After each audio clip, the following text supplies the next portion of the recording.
कालू कौवा जंगल में सबसे अमीर था और वो कमज़ोर पक्षियों को डरा धमकाकर उनका सब कुछ कम दामों में खरीद लेता था और उन्हें जंगल से निकाल देता था। कालू, आज हम बुलबुल के पास चलते हैं। वो बहुत ही ज़्यादा गरीब और कमज़ोर है। सुना है उसके एक संतरे का पेड़ है। चलो चलकर हम वो पेड़ खरीद लेते हैं। चलो गौरी, हम वो पेड़ खरीद लेते हैं। संतरे का पेड़ अमीर पक्षियों के पास होना चाहिए। उस गरीब बुलबुल के पास क्या कर रहा है? फिर कालू कौवा और गौरी कौवी बुलबुल के पास जाते हैं। हम सबसे जंगल के अमीर कौवे हैं और हम तुमसे ये तुम्हारे संतरे का पेड़ खरीदने आए हैं। लेकिन कौवा और कौवी, मैं तुम्हें ये पेड़ नहीं बेचना चाहती हूँ। तुम्हारे चाहने और ना चाहने से क्या होता है? तुम चुपचाप से ये पेड़ हमें बेच दो, वरना हमें जबरदस्ती छीनना भी आता है। बुलबुल बहुत गरीब थी और अकेली भी थी। वो इसीलिए डर जाती है। ना ना, जो आपको देना है दें और ये पेड़ खरीद लें। फिर कौवा और कौवी अपने घर आ जाते हैं।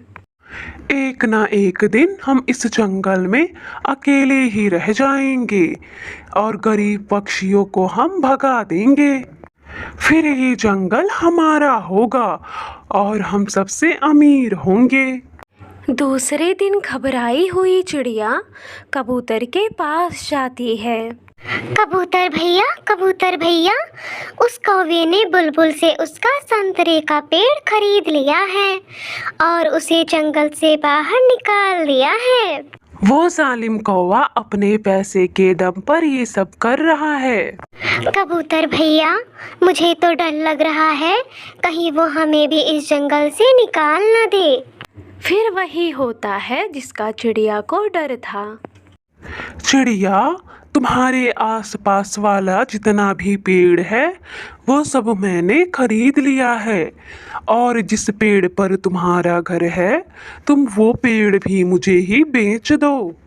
नहीं, ये कैसे हो सकता है कौवे? मैं ये पेड़ किसी को नहीं बेच सकती। मैं तुम्हें कल तक का समय देता हूँ। अगर कल तक तुमने ये पेड़ मुझे नहीं बेचा तो मैं तुम्हें मार मार के इस जंगल से बाहर निकाल दूंगा। कालू जी, क्या वो मान गई चिड़िया हमें अपना पेड़ बेचने के लिए?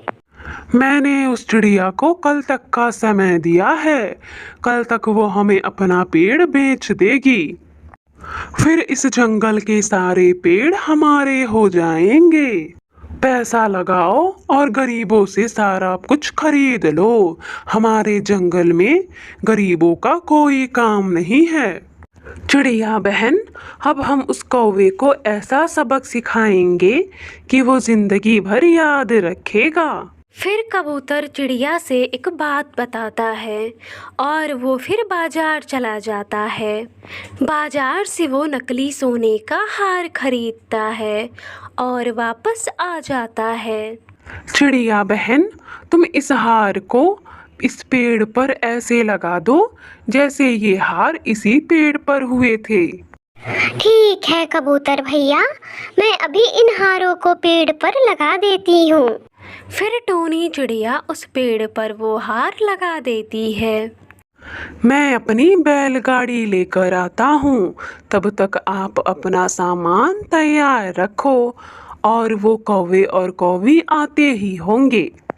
फिर कबूतर वहाँ से चला जाता है। थोड़ी ही देर बाद वो कौवा और कौवी वहाँ आ जाते हैं और पेड़ पर हार लगे देखकर वो लोग हैरान हो जाते हैं। चिड़िया, क्या तुम्हारे इस पेड़ पर सोने के भी हार लगते हैं? ना ना गौरी बहन, अभी आप इसे हाथ ना लगाना। ये 4-5 दिनों में हार पक जाएंगे, तब मैं इन्हें बाजार में बेच दूंगी। गौरी, इस पेड़ पर सोने के तो हार भी लगते हैं। अब मैं इस पेड़ को किसी भी कीमत पर खरीदूंगा। नहीं नहीं कौवे भैया, मैंने ये सोने के हार का पेड़ तोते को बेच दिया है। नहीं नहीं चिड़िया, तुम तोते को ये पेड़ मत बेचो। अब चाहे जितने भी पैसे लगे, ये पेड़ तो मैं ही खरीदूंगा। ठीक है, अगर आप लोगों को ये पेड़ इतना ही पसंद है तो आप लोग खरीद लीजिए। फिर कालू कौवा अपने घर जाता है और उसके पास जितने भी पैसे होते हैं वो सब लेकर चला आता है और टूनी चिड़िया से वो हार का पेड़ खरीद लेता है। ये लो चिड़िया, हमारे पास जितना भी पैसा था वो सारा पैसा मैं ले आया। आज से ये हार का पेड़ मेरा। कुछ दिनों बाद ये हार के पेड़ पक जाएंगे, तब आप लोग ये हार तोड़ लेना और बाजार में बेच देना। फिर कालू और गौरी अपने घर चले जाते हैं। रात भी हो जाती है। कबूतर ने जो बैलगाड़ी लाई थी उसमें टूनी चिड़िया बैठकर उस जंगल को छोड़कर दूसरे जंगल चले जाते हैं। अगले दिन कौवा और कौवी अपने सोने के हार वाला पेड़ देखने आते हैं। मैं नदी से पानी लाकर डालती हूँ इस पेड़ को। अब जल्दी से इस पर लगे हार पक जाएं, तब हम इन्हें बाजार में ले जाकर बेच देंगे। फिर कालू और गौरी उस पेड़ को बहुत ही ज़्यादा पानी देते हैं, बहुत ही ज़्यादा मेहनत करते हैं और बहुत ही ज़्यादा थक गए होते हैं। कालू जी, मुझे नींद नहीं आ रही, मैं तो बहुत थक भी गई हूँ और मुझसे इंतज़ार भी नहीं हो रहा है। क्यों न कल हम एक हार तोड़कर बाजार में बेच जाएं। हाँ गौरी, मेरे पास तो जितने भी पैसे थे वो सारे पैसे टूनी चिड़िया को देकर मैंने ये पेड़ खरीद लिए। इन हार को बेचकर घर में राशन भी खरीदना है। अगले दिन कालू और गौरी एक हार पेड़ से तोड़ लेते हैं और उसे बाजार में बेचने के लिए ले जाते हैं। क्या तुम दोनों पागल हो? ये असली सोने का हार नहीं है, ये तो नकली है।